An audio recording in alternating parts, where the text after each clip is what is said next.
بسم اللہ الرحمن الرحیم۔ السلام علیکم پیارے دوستو، اتہاس میں کچھ ایسی گنہگار عورتیں گزری ہے کہ جن کا ذکر اللہ تعالیٰ نے بھی اپنی کتاب قرآن پاک میں کیا ہے، اور یہ عورتیں نہ صرف انسانوں کی گمراہی کا سبب بنی بلکہ کچھ تو اللہ کے پیارے نبیوں کے بھی قتل کرانے میں آگے رہی۔ نمبر 1 پر نام آتا ہے حضرت لوط علیہ السلام کی بیوی کا۔ اردن اور اسرائیلی سرحدوں پر جہاں آج ڈیڈ سی مطلب نمکین پانی کی جھیلیں موجود ہے، نمک سے بھری اس جھیل میں آج زندگی کا کوئی نام و نشان نہیں ہے۔ آج سے ہزاروں سال پہلے یہ انتہائی خوبصورت علاقہ تھا۔ اس علاقے میں جو قوم رہتی تھی ان پر اللہ نے حضرت لوط علیہ السلام کو نبی بنا کر بھیجا تھا۔ اس قوم کا گناہ اتنا بڑا تھا، وہ ایسا گناہ کہ اس سے پہلے کسی قوم نے بھی نہ کیا ہوگا۔ اس قوم کے مرد مردوں کے ساتھ اور عورتیں عورتوں کے ساتھ بدکاری کیا کرتی تھی۔ حضرت لوط علیہ السلام کی بیوی کہ جس کا نام وائلہ تھا، وہ بظاہر تو ایک نبی کی بیوی تھی، لیکن وہ اندر سے کافروں کے ساتھ ملی ہوئی تھی۔ وہ اپنی قوم کا ساتھ دیتی تھی اس بیوی کے لیے، اور کیا بدنصیبی ہوگی کہ یہ عورت ساری زندگی ایک نبی کے ساتھ رہنے کے باوجود نافرمان رہی۔ جب حضرت لوط علیہ السلام کی قوم نے آپ کی باتوں کو ماننے سے انکار کر دیا تو اللہ کے فرشتے نوجوانوں کی صورت میں اس بستی میں آئے جو کہ حضرت لوط علیہ السلام کے گھر میں ٹھہرے ہوئے تھے۔ حضرت لوط علیہ السلام کی بیوی جو اپنی قوم کے ساتھ ملی ہوئی تھی، اس نے جا کر اپنی قوم کو بتا دیا کہ کچھ نوجوان ہمارے گھر ٹھہرے ہیں۔ ان لوگوں نے حضرت لوط علیہ السلام کے گھر کو چاروں طرف سے گھیر لیا۔ اس پر فرشتوں نے حضرت لوط علیہ السلام کو ان کی قوم پر عذاب لانے کی خبر سے آگاہ کیا، اور حضرت لوط علیہ السلام کو حکم دیا کہ آپ اپنے گھر والوں کو لے کر یہاں سے نکل جائیں۔ حضرت لوط علیہ السلام ابھی راستے میں ہی تھے کہ ان لوگوں پر اللہ کی طرف سے پتھروں کی بارش شروع ہو گئی۔ آپ کی بیوی جو اپنی قوم کا ساتھ دیتی تھی، وہ بھی اپنی قوم کے ساتھ ہی پتھروں کی بارش میں ماری گئی۔ سادم کے پہاڑوں میں آج بھی وائلہ کی آبادی موجود ہے۔ حضرت لوط علیہ السلام کی بیوی کا تذکرہ قرآن پاک کے علاوہ بائبل میں بھی آتا ہے۔ نمبر 2 پر نام آتا ہے حضرت نوح علیہ السلام کی بیوی کا۔ قوم نوح شرک جیسے گناہ میں مبتلا تھی۔ اس قوم کے لوگوں نے اپنے سرداروں کو اور نیک لوگوں کو اپنا خدا بنا لیا تھا، یعنی ان لوگوں کے بت بنا لیے تھے اور وہ ان کی عبادت کیا کرتے تھے۔ اللہ تبارک و تعالیٰ نے حضرت نوح علیہ السلام کو اس قوم پر نبی بنا کر بھیجا تھا۔ یہ قوم اتنی ظالم اور نافرمان تھی کہ وہ اپنے نبی حضرت نوح علیہ السلام کے گھر میں داخل ہو کر آپ پر ظلم کرتے اور حضرت نوح علیہ السلام کو اپنی مجلسوں سے نکال دیتے، اور آپ کی بیوی بھی ان کافروں سے ملی ہوئی تھی۔ یہ عورت کافر ہی نہیں بلکہ اس کا رہن سہن بھی کافروں جیسا تھا۔ حضرت نوح علیہ السلام کی بیوی کافروں میں شریک ہو کر آپ کو دیوانہ اور مجنوں کہتی تھی۔ یہ عورت بتوں کی بڑی تعریف کرتی۔ جب کوئی بندہ بتوں کو چھوڑ کر خدا کی طرف مائل ہوتا تو یہ عورت اپنی قوم کے پاس جا کر اس آدمی کا نام بتا دیتی کہ جس سے قوم کے لوگ اس بندے کو مارتے پیٹتے۔ اس طرح سے وہ بندہ بھی ڈر اور خوف کے مارے بتوں کی پوجا کرنے پر دوبارہ آمادہ ہو جاتا۔ اس عورت نے حضرت نوح علیہ السلام کے ایک بیٹے یام کو بھی کفر میں مبتلا کر رکھا تھا، لہٰذا آپ کا یہ بیٹا بھی ماں کی طرح کافروں سے مل کر آپ کی مخالفت کرتا تھا۔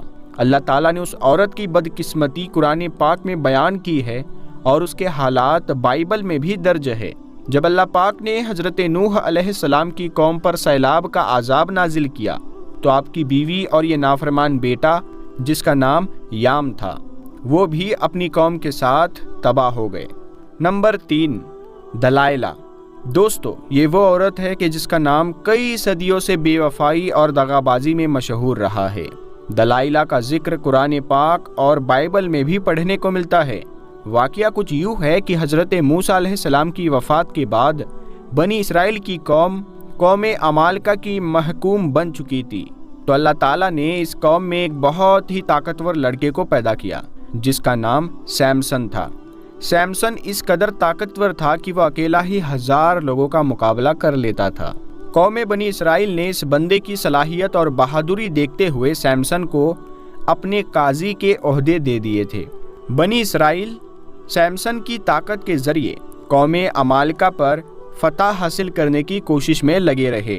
دوسری طرف قوم عمالقہ سیمسن کی طاقت کا راز جاننا چاہتی تھی، اسی لیے انہوں نے اپنی قوم کی ایک لڑکی کہ جس کا نام دلائلہ تھا، اس کو سیمسن کی بہادری اور اس کی صلاحیت کا راز جاننے کے لیے سیمسن کے پاس بھیجا۔ سیمسن اس لڑکی کو دیکھ کر پاگل ہو گیا اور اس کی محبت میں دیوانہ ہو گیا۔ اس نے اس لڑکی کو اپنی صلاحیت کا راز بتا دیا۔ سیمسن کہنے لگا کہ اس کی طاقت کا راز اس کے لمبے بال ہے۔ ایک دن موقع پاتے ہی دلائلہ نے سیمسن کے لمبے بال کاٹ دیے۔ اسی رات میں قوم عمالقہ نے بھی سیمسن پر حملہ کیا اور اس کو گرفتار کر لیا۔ پھر ایک دن قوم عمالقہ سیمسن کو گرفتار کر کے جشن منا رہی تھی تو سیمسن نے اللہ پاک سے دعا کی کہ اے اللہ پاک مجھے معاف کر دے، تو اللہ تعالیٰ نے سیمسن کی دعا قبول کرتے ہوئے اس کی تمام طاقت واپس کر دی۔ طاقت واپس آتے ہی جس ستون کے ساتھ سیمسن کو باندھا گیا تھا، سیمسن نے اس ستون کو زور سے کھینچا تو سارا کا سارا محل زمین پر گر گیا، جس کے نتیجے میں دلائلہ اور قوم عمالقہ کے بے شمار لوگ موت کے گھاٹ اتارے گئے۔ نمبر 4، جیزبیل۔ لبنان کے بادشاہ کی بت پرست بیٹی کا نام ہے جیزبیل۔ اس کی شادی بنی اسرائیل کے بادشاہ اخیب سے ہوئی تھی۔ جیزبیل نے نہ صرف اخیب کو بت کی پوجا پر لگایا بلکہ تمام ریاست کو ایک خدا کو ماننے کی بجائے بے شمار بت بنا دیے تاکہ لوگ ان بتوں کی پوجا کرتے ہوئے گمراہی سے باہر نہ نکلے۔ ایک دن قوم کے ایک نیک بندے حضرت یرمیاہ علیہ السلام نے جیزبیل اور اس کے شوہر کو کہا کہ تم سب لوگ بتوں کی پوجا کرنے کے بجائے ایک خدا کی عبادت کیا کرو، اسی میں تمہاری بھلائی ہے۔ اس ظالم عورت نے حضرت یرمیاہ علیہ السلام پر خنجر سے وار کیا کہ جس سے وہ وہیں پر شہید ہو گئے۔ شہید ہوتے ہوتے حضرت یرمیاہ نے اس عورت کو بددعا دی کہ اے عورت، بہت جلد ہی تیرے خوبصورت بدن کو کتے نوچ نوچ کر کھائیں گے۔ اس کے بعد اللہ تعالیٰ نے اس قوم پر حضرت الیاس علیہ السلام کو بھیجا۔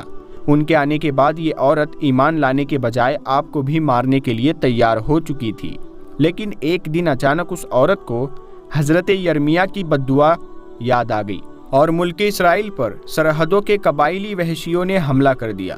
ان لوگوں نے ملکہ جیزبیل کو زخمی حالت میں سڑک پر پھینک دیا، یہاں تک کہ بہت سے جنگلی کتے جیزبیل کے ارد گرد جمع ہو گئے۔ کتوں نے اس لاش کو نوچ نوچ کر کھایا۔ نمبر 5، عطالیہ۔ حضرت الیاس علیہ السلام کے دور سے تعلق رکھنے والی جیزبیل نامی ملکہ کی ہی یہ بیٹی تھی۔ اس کا نام عطالیہ تھا۔ یہ لڑکی بھی اس کی ماں کی طرح بہت حسین اور جمیل تھی۔ یہ بھی کافر تھی۔ اس کی شادی یہودا کے بادشاہ یہورام سے ہوئی تھی۔